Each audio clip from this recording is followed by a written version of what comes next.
እግዚአብሔር ስሙ ይባረክ ሃሌሉያ ኢየሱስ ጎይታ ሎሚ ዘጋፍለኩም ቃል ካብ ኢሳይያስ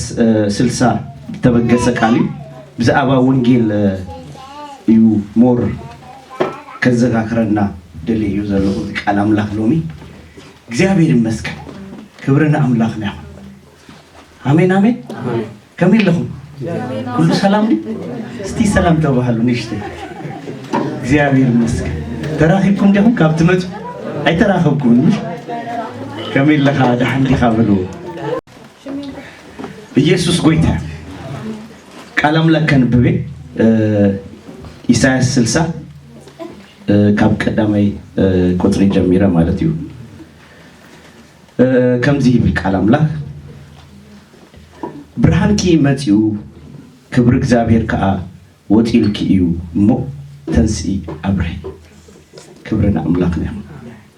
እነሆ ጸልማት ንምድሪ ጣቃድማ ለሐዛባት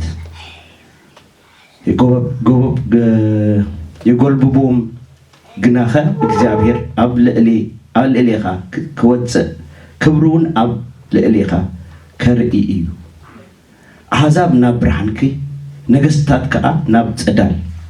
ምብራቅኪ ከመጹ እዩ ፕሬዝ ጋድ ኢየሱስ ጎይታ እስከ መወዳታ ከተንብቦ ትኽእል ይኹን ግናነ መጀመርታ እስካብ ሰለስተ ዘሎ አንቢበ የለኹ ክብርን አምላክና ይኹን ኢየሱስ ጎይታ ብርሃንኪ ወፂሎሞ ተስኢ አብሬ ፕሬዝ ጋድ ፕሬዝ ጋድ እቲ አባሃ ዘሎ ብርሃን ወፂኻ አብርሃዩ ኮፍ አይትበል ይትቃል ክብርን አምላክና ስለዚህ ጎይታ ኢየሱስ ክርስቶስ ቃል አምላክ አንተ ይብለና ተስኢኻ አብርህ እንታይ ወፂልካሉ ብርሃን ስለዚህ ለዚህ ብርሃን እንታይ ይግበሩ ግለጽ ክብርን አምላክና ኢየሱስ ጎይታ ስለዚህ ኢሳይያስ 43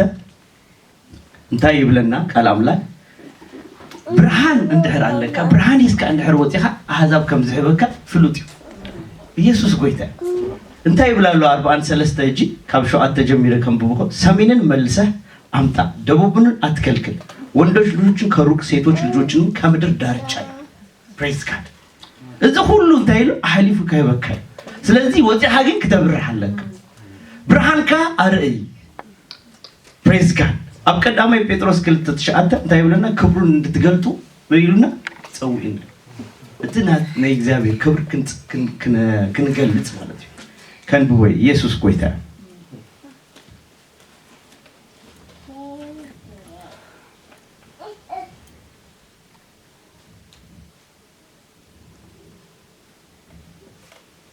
ቀዳማይ ጴጥሮስ 2:9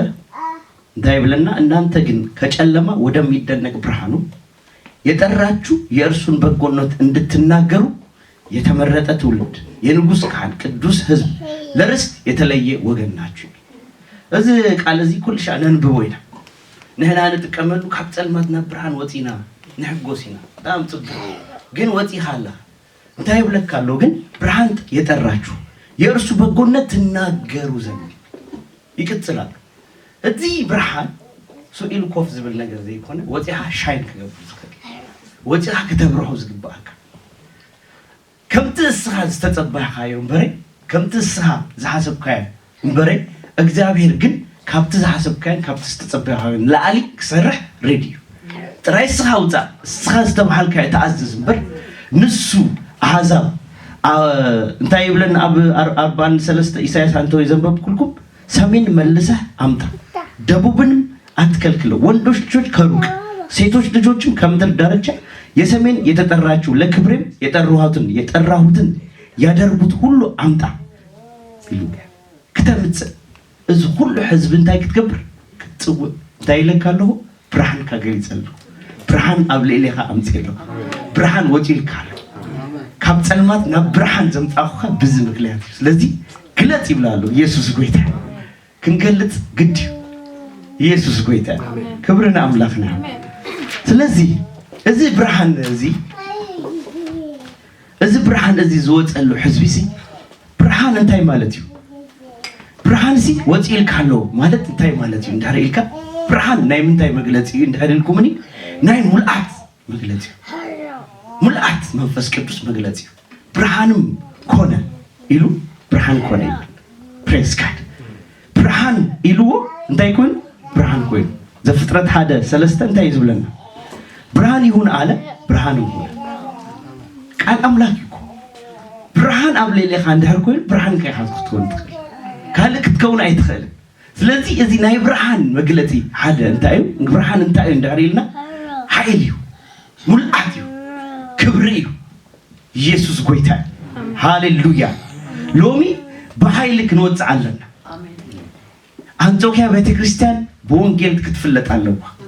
ሕዋቴ በወንጌል ክንፍለጥ አለና ብርሃንካ ወጪሎም ከተሰኻ አብርህ እንዳሪሉካ ተስያ ከተብርህ መዓልቲ ሎሚ ዘይኮነ ጽባህ ጥራይ ዘይኮነ 24/7 ሰለስተ በኢቲን ስልሳን ሐሙሽተ መዓልቲ praise God ሙሉ ጊዜ ካንተ ክትከውን አለካ ብርሃን ክትከውን አለካ ብርሃን ኣብ ጸልማት የብርህ ጸልማት ካ ከይዞ አይካለን ናይ ብርሃን ሓደ ዋና እንተ አሽሙ እንታይ ይልኩምኒ ክታዛይ ክእል እቲ ብርሃን እንድህር አሎ ስኢልካ ክትከይድ ጸልማት ኣብ ዘለዎ እና ጎይ ይስኺድ እና እትቦታ እና ገደፈልካ ይስኺድ እዛ ጥራይ እንታ ክትከውን አለካ በብርሃን ክትመላለሳለህ ብርሃን አሎ አምሳይ ኢየሱስ አሎ ምሳይ በቅድስና በጽድቂ አብርሃን አምላክ እንደምትመላለስ ተሆንካ ብርሃን ኮይንካ ምትራፍካ ዘይተርፊው praise God ስለዚህ ታይገም ሻይ ክትገብር ትኸል ተስያ ተብራ ናዓዛባት ኩሉ ብርሃን ክትከውን ትጅብር ጦር ዝኾኑካ ጦር አይሆነካ እስኻ ጥራይ ክትወጽኸለኻ እግዚአብሔር ሓሊፉ ይበካ ክብርና አምላክና ናይ ብርሃን ሓደ እንታይ ማለት እዩ ብርሃን እንድሕር ኢልና ኃይል ጉልበት ጥንካሬ ብርሃን እንደራብ ለኻሉ ኢየሱስ እንደራብ ለኻሉ ኃይል አለካ አይትደክም praise God ብርሃንም ኮነ ይብል አብ ዮሐንስ ምሽ ሓደ ሐሙሽተ ብርሃንም ኮነ ይብል praise God እንታይ ኢሉኻ ብርሃንም ኮነ ኢሉ እንታይ ኢሉ ብርሃን ኮነ praise God ኢየሱስ ጎይታ ብርሃን በጨለማ ላይ ምን ይላል ያበራል ጨለማ ምን ሊይዘው አይችልም ለዘላለም አይዘው ጥራይ እስኻ እንታይ ይኹን ብርሃን እዚህ አይነት ጉልበት እዩ ይዝናየ ዘለና እንደርት ድቅስ ተሆንክ ድቅስካ ያተር ዘይተተሰ ተሆንክ በቃ ትጉልበት አይራይ ተኃይል አይራይ ትብሎ ነገር ቃል ጥራይ ዝኸው ክብርን አምላክና ኢየሱስ ጎይታ ለዚህ ሎሚ ተሲና ከነብርሂና ኢየሱስ ጎይታ መዓልት ወጪናሎ ሃሌሉያ ቀንሽ ወጥቷል ተብሏል ሃሌሉያ ኢየሱስ ጌታ ነው ኢሳይያስ 60 ናውክ መልሰኩሚ ኢስራን ክልተ ታናሹ ለሺ የሁሉም ታናሽ ለብርቱ ህዝብ ይሆናል እኔ እግዚአብሔር በዘመን ሁሉ አፈጥነዋለሁ ኃይል ይበቅ ለይ ብርሃን ደለው ሰብ ይፈትን ተወጽኻ ትብዝብዝኻ አይትብዝብዝኻ ትወረስኻ አይትወረስ ራስን በጅራት አይትኸውን በየማን ሺህ ጸጋም ጋር አሰርተሽ ይወድቁ ናባኻኻ አይቀርቡ ሳጥራይ ካይኩትኮናለካ በብርሃን ክትወጻለህ praise God ኢየሱስ ጎይታ ስለዚህ ብርሃን ሓደ እንታዩ ናይ ጥንካሬ ናይ ኃይሊ praise God ናይ ጉልበት ኖ ስትራግል በቃ አይት በጣም ስትራግል አይትኸው ጥራይስ አንታይ ክትኮናለካ በብርሃን ተመላለስ ትናባኻ ዘሎ ብርሃን መፍላጥ praise God ኢየሱስ ጎይታ ክብርና አምላክና ሳልሳይ ብርሃን ፕሮግሬሲቭ አቤትዩ ለውጥዩ በቃ እናተለወጥካ ያትከይ ተጠዋይትብል አብርሃን ተመላለስ ተሆንክ ብርሃን ወጪልካ እንደተባይሉ ነዚህ ነገር ተስተንትኑ ነዚህ ነገር ሂስካ ተወጽ ተሆንካ አቤት እንበር ዳይኸውን ሓደ ጊዜ ሓደ ጊዜ ለእል ሓደ ንብልኮ ካብብርሃን ንወጽ ስለዝኾነ ካብቲ ቃል ንወጽ ስለዝኾነ ወጽክ ትብል ከለኻ እቲ ክፉእ ይረክበካ ይድክመካ ስለዚህ ንብርሃን ነዚህ ነገር እዚ ምንም ነገር ገጽ ክንህቦ ይብልና ብርሃን ክትመላለስ አለካ ብርሃን ወጪልካሉ ነዚህ ብርሃን ወጪኺ አብርህ እንደተባይሉ አብርህ ካብርህ ብርሃን አብልለይ አሉ አይደክምን እና አበኹ ኸይዲ ፕሬዝ ጋድ አይሰናኸልን ኢየሱስ ጎይታል ዮሐንስ 10:1 ነዚህ ቃል ዝድግፍ ከነንብቢና ኢየሱስ መልሶ ቀኑ 12 ሰዓት አይደለምን በቀን የሚመላለስ ቢኖር በዚህ የዚህን ዓለም ብርሃን ያያልና አይሰናከልም ረሁም አይተሰናከል ቀጥሉ እንታዩ በሌሊት የሚመላለስ ቢኖር ግን ብርሃን ከእርሱ ላይ ስለሌለ ይሰናከላል አላችሁ ስለዚህ በብርሃን እንደርቱ ወጥተፈንካ ወላንቲ ነገር ተጣዋይ ብለናል ኢየሱስ ቆይታ ፕሬዝ ጋድ ስለዚህ ተሲና እንታይ ንግበ ነብር ብርሃን ምሳና አሉ አሜን ኃይል እግዚአብሔር ምሳና አሉ አይንና ወጥ ኢየሱስ ጎይታ መዝሙር 18 ነብብ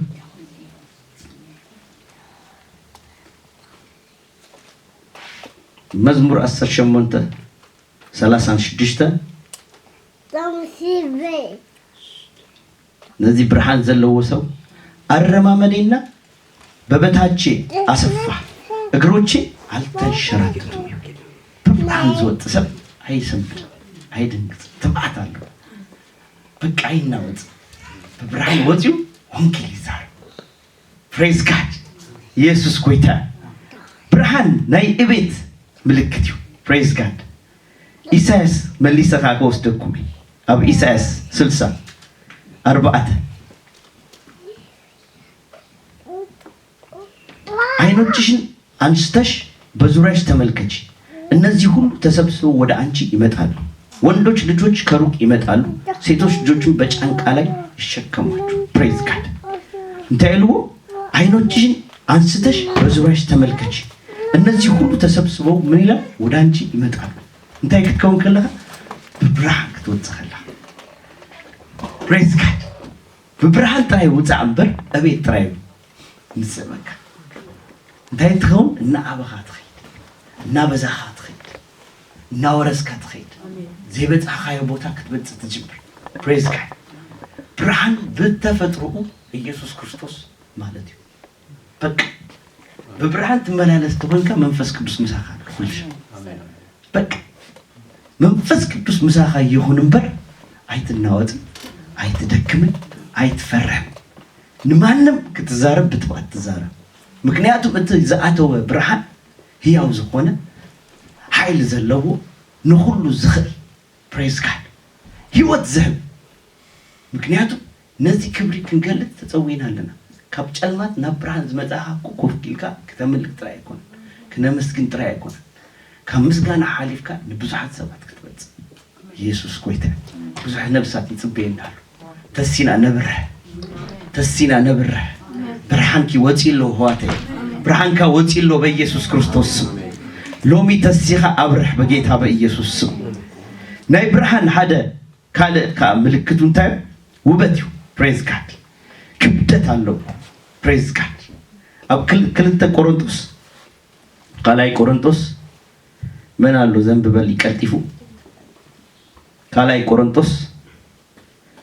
4:6 ፕሬዝ ጋድ የተኻብ ጸልማትኪ ሲ ብርሃን ይበርህ ዝበለ አምላኽ እዩ ንብርሃንኪ ፍልጠት ናይ አምላኽ ክብሪ ብገጽ ኢየሱስ ክርስቶስ ኣብ ልብናይ አብሮ አሜን ፕሬዝ ጋድ ብርሃን አየ ምግላጽ ውበት እዩ ክብደት እዩ ክብር እዩ ፕሬዝ ጋድ ብርሃን እንደር አሉ ክብደት አለካ ኣብ ልዕሊኻ ዝረአይ ነገር አሉ ፕሬዝ ጋድ ስለዚህ እንታይ ገብር ጥራይ ወጥ ኢየሱስ ጎይታ ኢሳይያስ 60:3 አሕዛብ ወደ ብርሃንሽ ነገስታትም ወደ መውጫው ጸዳልሽ ይመጣሉ ፕሬዝ ጋድ እንታይ ክትገብር ከለኻ ነዚህ ብርሃን ይስካክት ወጽኸለ እግዚአብሔር ሬዲ ንሕና ክንድምንታይና ተዳሪና ዘለናሉ ክንድምንታይና ብርሃን ኣብ ህይወትና ዘሎ ብርሃን ተረዲእና ዘሎ ክንድምንታዩ ነዚህ ብርሃን አስተመቂና ዘለና ንፈልጦ ከመይ እዩ ብትትፈልጦ መጠን ኢኻ ረብሓ ትረክብ ትኽእል ረብሓ ዘይፈለጥካ አይመጽ ዘይፈለጥካ ነገር አይትእክብ ፈሊጥካ ክትወጽ ከለኻ ክትረብሕ ትኽእል እግዚአብሔር ይመስገን ብርሃን ኣብ ለሌና አሉ አነ ብርሃን ተባሂለለኹ በተራራ ላይ ያለች ብርሃን ልትደበቅ አትችልም። ክትደበቅ አይትኽእልም። ምክንያቱም ዝወስድካዮ ህይወት ብርሃን እዩ። እዚ ብርሃን ከዓ ከተካፍል ተፀዊኻ ነዚ ብርሃን ክንገልጽ ተፀዊናል። ኢየሱስ ጎይታ ኢየሱስ ጎይታ አሜን ሃሌሉያ። ብርሃን ካለ እንታይ ናይ ምርዳ ፍልጠት ኣብ መዝሙር 119:130 የቃለ ፍቺ ያበራል ህፃናትም አስተዋዮች ያደርጋል። ረኹም እዚ ቃል እንታይ ይገብ አስተዋይ ይገብረካ ካብ ህፃናውፂ እንታይ አበሰብ ይገብረካ አስተዋሊ ይገብረካ። ረኹም እዚ ብርሃን አስተዋሊ ብምስተዋል ክትወጽኸለካ በፍልጠት ክትወጽኸልካ ብምርዳእ ክትወጽኸለካ ካብ ህፃንነት ወፂኻ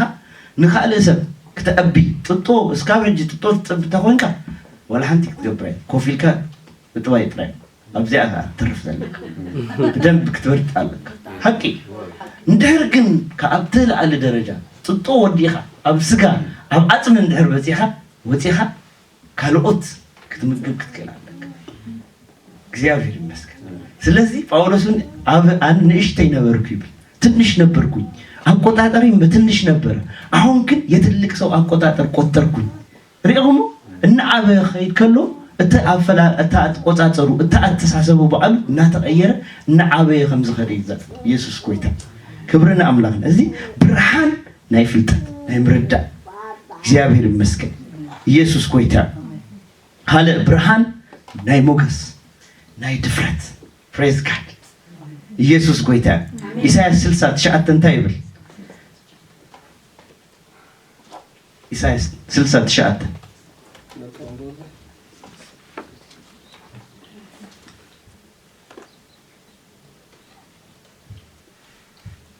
ደሴታት ይጽበዩኒ ንስኻ ኺቢርኒ እሞ ደቅኺ ምስ ብሩሮምን ወርቆምን ናብ ስም እግዚአብሔር አምላኪ ናብቲ ናይ እስራኤል ቅዱስ ካብ ርሑ ምእንቲ ክመጹስ መራኽብ ተርሴስ ቅድም ክመጻየ አሜን። ሪኻ ሞገስ ያድር ብርሃን እንድሕር ኣሎ ኣብ ህይወትካ ሞገስ ኣብ ዘይትፈልጦ ዓዲ ኸይድካ መውራስ ይኹነልካ። ፕሬዝ ጋድ ኣብ ዘይትፈልጦ ዓዲ ምስ ኸድካ ስኢሉ ሰብ ይቅበለካ ማዕፅር ይክፈተልካ። ፕሬዝ ጋድ ሞገስ ኣብ ልዕሊኻ ብርሃን በቃ እዚዩ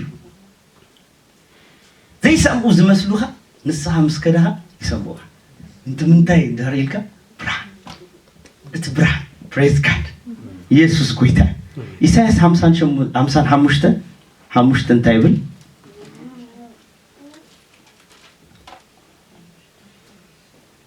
እነሆ የማታውቀውን ህዝብ ትጠራለህ። ዘይትፈልጡ ህዝብ እንታይ ትብል ትጽውዕ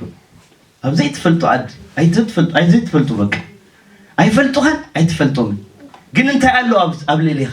ሞገስ ኣሎ ዘይረአይ ግን ብደንቢ ዝግለጽ ንእሽተይ ክትመስል ትኽእል ኢኻ ገና ክትዛረብ ከለኻ ግን ስቕ ኢሎም ዝሰምዑዋ እዚ እንታይ ይባሃል? ብርሃን ፕሬዝ ጋድ። እዚ ብርሃን ወፂና ንብርሃ እዩ። ሞገስ ኣብ ልዕሊና ኣሎ ካልእ ሞገስ ኣይንጸበይ ክርስቶስ ኣባና እንድሕር ኣሎ በቃ እዚ ናይ እግዚአብሔር ሞገስ ተቐቢልና እየ ዘለና። ኢየሱስ ጎይታ ዘይትፈልጦ ህዝቢ ከበካ ዘይትፈልጦ ህዝቢ ንሸውደን ማለት እዩ። ኣብ ዘይትፈልጦ ዓዲ መፂኻ ኣለኻ ትፈልጦም ብፎሸክሪን ካሳ ክኾን ይኽእል ትፈልጦም ብስካት ማርኬት ክኾን ይኽእል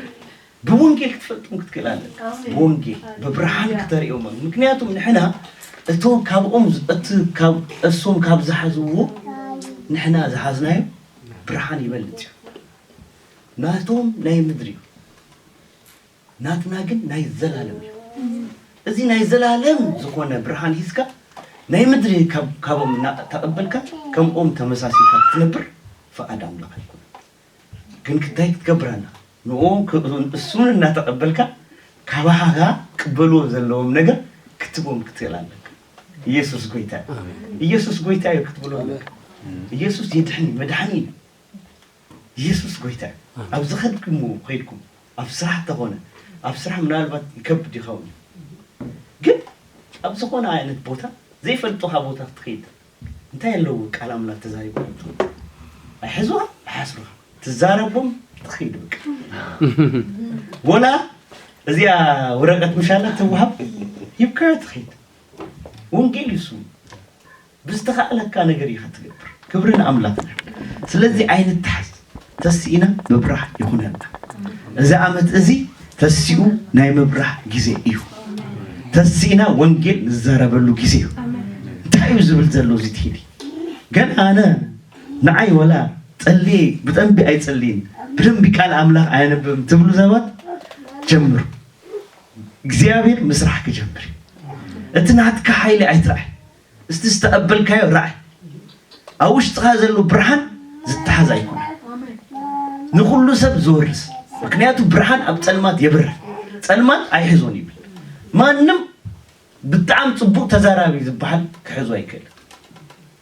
ተዛራቢ ስለዝኮንካ አይኩን እታ ትፈልጣ ግን ብርሃን አውሽ ተخازላ አውጪኻ ተዛሪብካ እት በጣም ተዛራቢ ፍልጠት አለኒ ዝብል በሐደ ጊዜ ክርስታ ከልወትሪያ ኢየሱስ ኮይተ ክብርና አምላክ ነው ሙሴኮ ይዛረብ አይዛረብ እንዴ አብቀድሞ ንጉስ ግን ቀሪብ ምን ተዛሪቡ ፈሮ አሞዳታ አሮን ግን ተዛሪቡ አው አሞዳታ ግን ምን ተዛሪቡ ባሉ ይና ተዛረቡ እንዴ እስከሞዳታ ምሱ ተዛሪቡ ዲፍ አው እተራል አተዛረቡ ስለዚህ ተዛረብ ጀምር አፍካኻ ክመለ አሜን አፍካኻ ሐብል ይብል مش ቀላም انا خاخ ملك مسكفتك احتملا እንደዚህ ከፈትካ አው خلها አትርፍ እግዚአብሔር ይመስገን በሐቅ ይዝብልኩ ችግር ምንጹ አይተርፍ ተለማመዱ ተንበርኪካ ጸልይ ወንጌል ተዛረብ ችግር መስመጸ ኃይል ለክ በሐቅ ወንጌል እንተሕሪስካ ነትጸልማት ተብርሖ ተቆይንካ እትክመት ዘሎ ፈተናታት ካባህ በሐደ ጊዜ እስከይ አይትናወጥ ካብጭ ተለማመዱ ወላ አንተ ችግር የለና አጥራኻ ወላ አንተ ችግር የለ صباح ግን ክመት እዚ 100% ከነገረ ናይ ክርስትና ህይወት ሱኢልካ ተኸዶ ነገር አይኩን ነዚ ጸልማት እና ብርሃኻ ፈሊጥካ አይፈለጥካ ተብርሃ ዘላ ክትወጽ ኸለኻ በኩነታትካ ብኑሮ ናብራኻ ዲስኳይ ተኸይድ ነጸልማት አይተሐብር ነዚ ምግባርካ ሰይጣን ዳሚ ዘሐርቅ ብናትና ከውደአካ ብዙ ይዝፍት ስለዚህ ነዚ ግን ትጽልይ ተሆንካ ወንጌል ተዛረብ ተሆንካ ተነብብ ተሆንካ ኃይልኻ እናበርተ ይኸይድ هذا ጊዜ هذا ኩነታት እንደርመትዩ ተሰሮያ አይሰረካ ምክንያቱም ወረዲ አብት ቦታ ያዘላ ክብርን አምላክ ነው ሃሌሉያ ካለ ናይ ብርሃን ታይና ብርሃን እንታይ እንደርኢልና ተስፋይ ደስታይ ስኬት ኢየሱስ ኮይታ ስለዚህ ብርሃን አለው ማለት ስኬት አለው ማለት ብርሃን አለው ማለት ሐጎስ አለው ማለት እዚ ሐጎስ እንታይ ክትገብር ትላል ክትህብ ይኻ ማለት ኢየሱስ ኮይታ ሃሌሉያ አብ አስቴር ከድና ከነብቢና ብዛዕባ መርዶክዮስ ማለት እዩ አብ አስቴር ሸሞንተ ኢየሱስ ኮይታ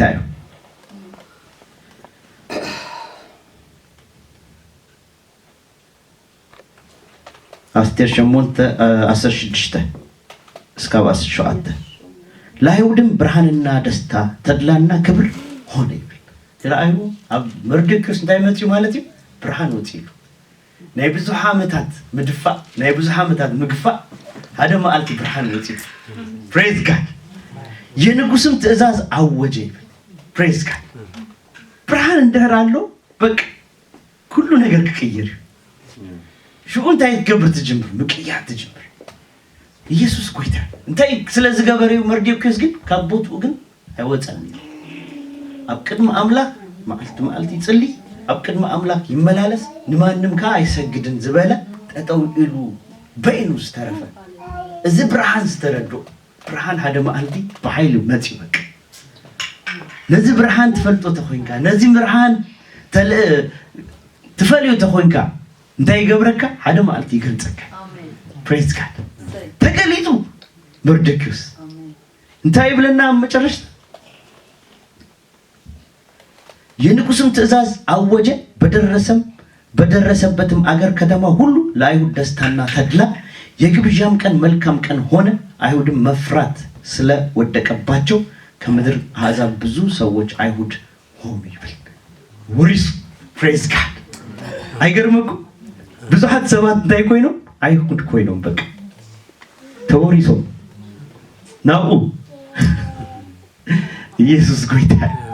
ኢየሱስ ጎይታ ጥራይስኻ ብርሃን አብረህ ናብቲ ብርሃን ተጠውበል በብርሃን ተመላለስ እንበር እግዚአብሔር አሊፉ ከበካ ስድራ ቤትካ ማለት ነው። ኢየሱስ ጎይታ እጂውን ጸልዩ ለስድራ ቤትኩ ተሰብኩዎም ዘለኹም ወንጌል ተዛረቦም ዘለኹም ነዚህ ብርሃን ትገልጽሎም እዮም ዘለኹም ሓደ ማዓልቲ ግን ከማኹም ብኾኑ ከምዚ መርዲኮስ ወረሰው ራስ ሆነልኩም ኢየሱስ ጎይታ ተድላ ምስመጻ ብርሃን ምስመጻ ሁሉ ይቀየራል። ሃሌሉያ ኢየሱስ ጎይታ ፕሬዝ ጋድ ኢሳይያስ 60:15 65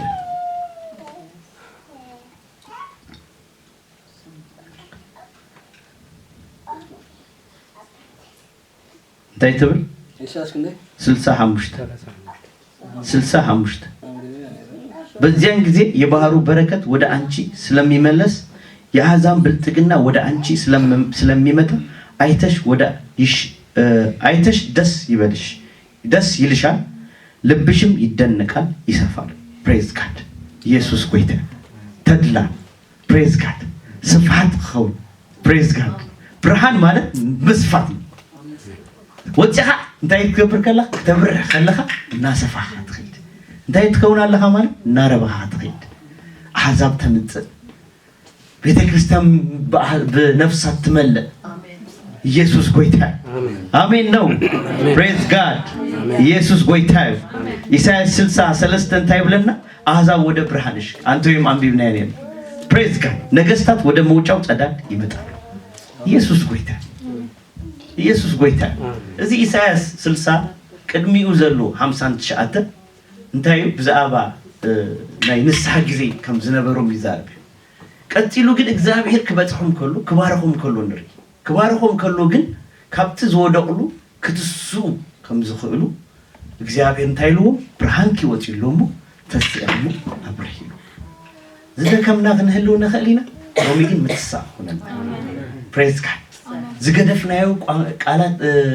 ቃል አምላክ ምዝራብ ወንጌል ምዝራብ ዝደገደፍናሎ ክንህልው ንኽእሊና ችላ ዝበልናዮ ክንህልው ንኽእሊና ሎሚ ግን ብርሃን ወጽልና ክብርና አምላክና ኢየሱስ ጎይታ ስለዚህ ግብረ ሐዋርያ ሓደ 8 እንታይ ይብለና ግብረ ሐዋርያ ሓደ 8 ነገር ግን መንፈስ ቅዱስ በእናንተ ላይ በወረደ ጊዜ ኃይልን ትቀበላላችሁ በኢየሩሳሌም በአይሁድም ሁሉ በሰማርያ እስከ ምድር ዳር ካብ ሰማርያ ታይብል እስከ ምድር ዳር ካብ ቤት እስከ ዓለም ፕሬዝ ጋድ ካብ ስድራ ቤትካ እስከ ዓለም ካብ ቤተ ክርስቲያን እስከ ዓለም ድረስ ምስክሮቼ እንታይ ትኾኑ እዮም። ፕሬዝ ጋድ እንታይ ትኮኑ ምስክሮቼ ካብ ቤት ትስኢሉ ካብቲ ሰማርያ ካብቲ ዝነበሩሉ ካብቲ ዝጀመሩሉ ናብ ምድር ኩሉ ዳርቻ ናብ ዓለም ኩሉ ክትከድዩ እንታይ ክትኮኑኒ ብርሃን ክትገልጹ ኢየሱስ ይብዝ መድኃኒ ክትበል ኢየሱስ ጎይታ ብርሃንና ሎሚ ወጪሎ በዚ መንፈስ ክንወጪና ካለ መንፈስ አይንቀበል ኦሬዲ ተቀብልና አለና እዚ ብርሃን ክግለጽ ከላለው ኮጽ خلاለው በሁነታት አይታስ በዚ ዘለናዮ ሲስተም አይታስ ብርሃንኪ ወጪሎ አብረህ እንዳር ተባይሉ ተስኻ አብረህ በኢየሱስ አብ ስራህ ከተብረህ በኢየሱስ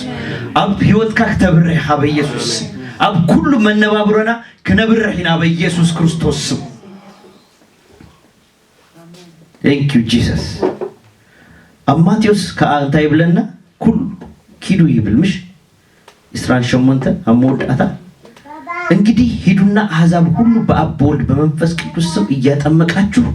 ያዘዝኳችሁን ሁሉ እንድትጠብቁ እዚህ እጅ ትእዛዙ ኪዱ ይዝብታሉ ኪዱ ኮፍ አይትበሉ ምክንያቱም ተቀበልኩም ይሁን ሂስኩም ይሁን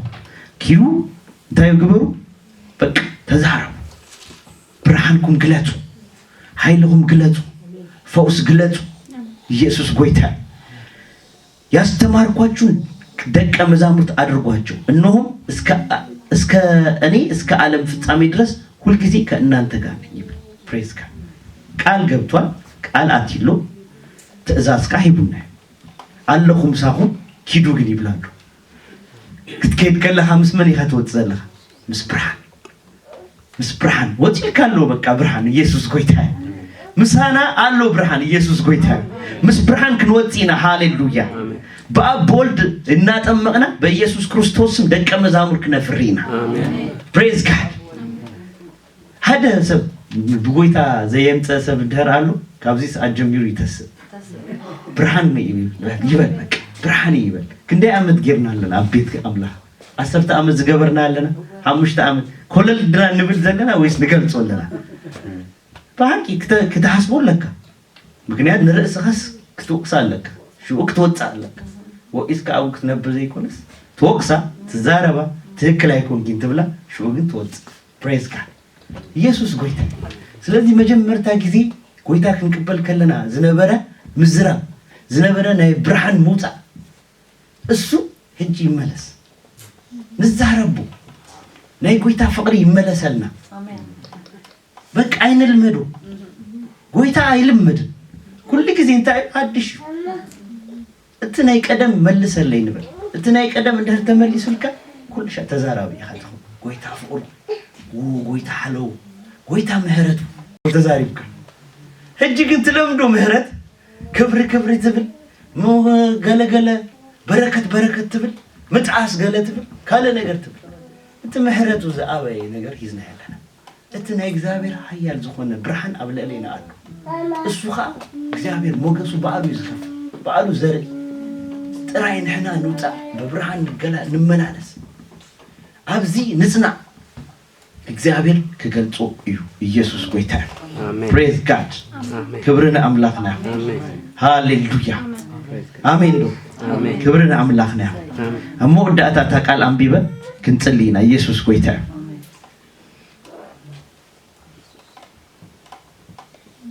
ኢሳይያስ 60 ካመጀመርታ ከንብባይ ብርሃንሽ ወጥቷልና የእግዚአብሔር ክብርም ወጥቶልሻል ተነሺ አብሪ እነሆ ጨለማ ምድርን ድቅድቅ ጨለማም አሕዛብን ይሸፍናል praise god ተአባ ሐዘሉ ብርሃን እንታይ ይሽፍን ለተጸልማት ታይገብሩ ይሽፍኑ praise god ነገር ግን በአንቺ ላይ እግዚአብሔር ይወጣል ክብሩም በአንቺ ላይ ምን ይላል ይታያል ማስ ወጣ ምስ ወሰንካ praise god እንት ክብር አምላክ እንታይ አብለይ አከራይ ማይ ጋድ አይገርመኩም ዝገርመኩም አነ ንሽተይ ማለት አቡ ወንጌል ወጥ ነይራ እጁን ወጥ ግን አይዛረብ ነው of course مستزارب كل ነገር ድሩሽ ሺ መስለን እሱ ያህተበል ህጅሎሚስ እጂ ክንወጽ ኸለና ክብር አምላክ ከመይከም ዝግለጥ ሱኢል ከነ ወንጌል ሀትወጽ ግን ሰባት ወላ ሐሚሞም ክትጽልየሎም ከለህ ነረሰኻ እስካብ ተጠራጠር ድረስ ክፉስ ኸሉት አቡ ክፉስ ኸሉት ኮንፈረንስ ከይዳሎኻ ግርግር ከይፈጠርካ መዝሙራት ከይገበርካ ዝኾነ አይነት ነገራት ከይገበርካ ሽው ክፉስ ከሉ ይደንቀቀ እንታይ እንደሐረልካ በቃ ብርሃን ይስካት ወጣለኻ እግዚአብሔር ካንተ ይገብራሉ ክብሩ ይገልጻሉ አሜን አመስኪን katብለስ ኢየሱስ ጎይታ ስለዚህ እዚህ ክብሪ ማለት ነው ክብርና አምላክና አሕዛብ ወደ ብርሃንሽ ነገስታትን ወደ መውጫው ጸዳል ይመጣሉ ዝመት ኩሉ ይዝመት ሲሉ እቲ መንግስት ይመት ናይሾደን መንግስት ከመጽእ ኸሊ ዝኾነ አይነት መንግስታት እንታይ ይሆኑ ናብት ብርሃን ከመጽ praise god አይኖችሽ አንስተሽ በዙሪያሽ ተመልከቺ አይንትኺ አልልኪ አብዙሪያህ ዘሎ ተመልከ ራእይ ይብላ ለአንጾኪያ ቸርች ይዘራው ራእይ አብዙሪያህ እንታይ አለ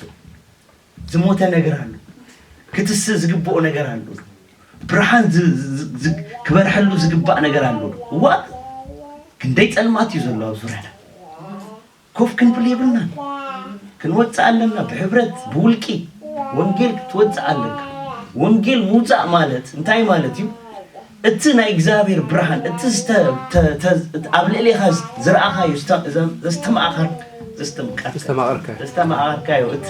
ፍቅሪ ናብ ካልኦት ከኸይድ ድሌት ምህላው ማለት እዩ እቲ ነገር ግን ዘትደሊ ተኾንካ አባኻ ውን ጥርጥር እዩ አጠራጣሪ አሎዶ ታውሽጥኻ ሃይጎስ አሎዶ ትፍቅር አሎዶ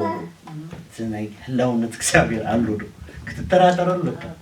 ክትህብ እንደህር ትደሊ ተኾንካ ግን በሐቂ እቲ ፍቅሪ ይገድደካ አውሽጥኻ አሎ ዋው እዚኦምሲ ጎይታ ተቀብሎም ተዛዓርፉ ኢኻ ትብልኩ ዝሰትዩ ትርኢ ሲጋራ ዝዕዙ ትርኢ ዋው ጎይታ ተቀብሎም ነዚ ሲጋራ ተዝድርብዩ አይትብሉም ዲዮ ትብሉ ኢኻ ነዚ ነገር እንደህር ዘይብል ተኮይኑ እቲ አውሽጥኻ ዘሎ ቅንዓት ወረዲ በቃ ተለማሚዱ ቦሉ ስለዚህ ነዚ ብርሃን ክትገልጾለካ ክትጽልያለካ ንብርሃን አብርሃን አመላለሰኒ በቃ ኢየሱስ ጎይታ በዚያን ጊዜ የባህሩን በረከት ወደ አንቺ ስለሚመለስ የአሕዛብ ብልጽግና ወደ አንቺ ስለሚመጣ አይተሽ ደስ ይልሻል አየ ነፍሳት ከመጥተው እንታይ ይብለካ ተስቆስ ጎይታ እንታይ ይከብር አብላሊኻ እንታይ ክብር አንታን ሐጎስ ፕሬዝ ጋድ በአንድ ነፍሳት መምጣት ደግሞ እንታይ መላእክት አብላሊ ሲፎስ ክብርን አምላክ ማይ ጋድ የግመሎቹም ብዛት የምድያምን የኤፌር ግመሎች ይሸፍኑሻል ሁሉ ከሳባ ይመጣሉ ወርቅ ዕጣን ያመጣሉ የእግዚአብሔርን ምስጋና ያወራ ሁሉ ለቤት እግዚአብሔር ይመጽ ገንዘብ ተበልካ ሁሉ ክብረት ተበልካ ፍልጠት ተበልካ እንታይኸው ቤት እግዚአብሔር ይጥቅላል ኢየሱስ ጎይታ የቄዳር መንጎች ሁሉ ወደ አንቺ ይሰበሰባሉ የነባዮትም አውራ በጎችም ያገለግሉሻል እኔም ደስ ሊያሰኙ በመሰዊያዬ ላይ ይወጣሉ የክብሬን ቤት አከብራለሁ እርግቦች ወደ ቤታቸው እንደሚበሩ እነዚሁ እንደ ደመና የሚበሩ እነማን ናቸው እርሱ አክብሮሻልና ለአምላክሽ ለእግዚአብሔር ስምና ለእስራኤል ቅዱስ ልጆችሽን ከሩቅ ከእነርሱ ጋርም ብራቸውና ወርቃቸው ያመጡ ዘንድ ሴቶች የተርሴስ መርከቦች አስቀድመው ይጠብቁኛል በቁጣዬ ቀስፌ በፍቅሬ ምራሻለሁ መጻተኛ ቅጥርሽን ይሰራሉ ነገስታቶቻቸው ያገለግሉሻል ኢየሱስ ጎይታ ፕሬዝ ጋድ ሃሌሉያ ለአንቺም የማይገዛ ህዝብና መንግስት ይጠፋል 10 ተخلተ እነዚህ አሕዛብ ፈጽመው ጠፋ ፕሬዝ ጋድ እንታይኸው ሁሉ ናቤት እግዚአብሔር ይመጽ ናቤት እግዚአብሔር ዝተረፈ አይከህልውን ማለት ይጠፋ በቃ ጸልማት እንዳይከውን ጅምር ይጠፋ ፕሬዝ ጋድ ተሲና ነብር በጌታ በኢየሱስ አሜን ሃሌሉያ ኢየሱስ ጎይታ ሎሚክን እውጂና ወይ ኢየሱስ ጎይታ እንጸልይ ኢየሱስ ጎይታ ፕሬዝ ጋድ ታንክ ዩ ጂሰስ ሃሌሉያ መንፈስ